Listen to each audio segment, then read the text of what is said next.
տեղեկավորման շնորհիվ դավաճան Նիկոլը իհարկե սա չի ներվելու Սամվել Կարապետյանին։ Սամվել Կարապետյանը Նիկոլի աչքերում մեղավոր է այնքանով, որքանով կանգնել է հայ եկեղեցու կողքին, եկել է Հայաստան եւ հանդգնել է զբաղվել Հայաստանի Հանրապետությունում հայ ժողովրդի խնդիրներով, Արցախի ժողովրդի խնդիրներով, բարձրաձայնելով եւ մտածելով, որ Հայաստանը եւ Հայաստանի քաղաքացիները այն մարդիկ են, ովքեր արժանի են ինքնության եւ արժանապատիվ ապրելու։ Ազատեց Նիկոլ Փաշինյանը ԱԱԾ-ի տնօրենի պաշտոնից, հիմա նա ԱԱԾ-ի պետ է, կոշկակար է, բոլորը փորձում են նրա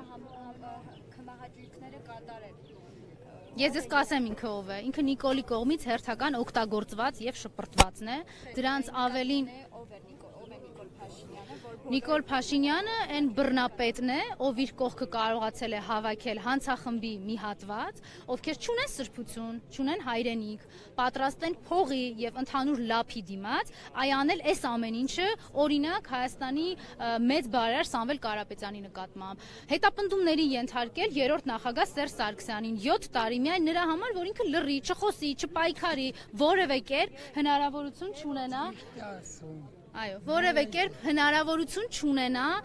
դիմագրավել Նիկոլի այդ դավաճանական ծրագրերին։ Եվ գիտեք էությունը սրա ինչու՞մն է։ Ես այսօր առավոտյան անդրադարձել եմ այդ ձեր ասած անձնավորությանը, էությանը։ Տպավորությունը գիտեք որն է իմ մոտ, որ իրենց մոտ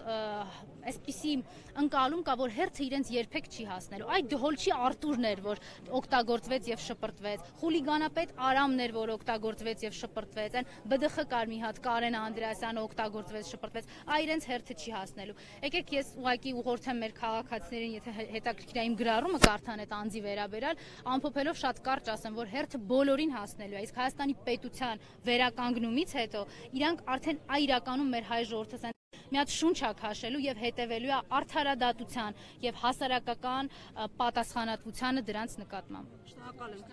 Մալադեց, մալադեց։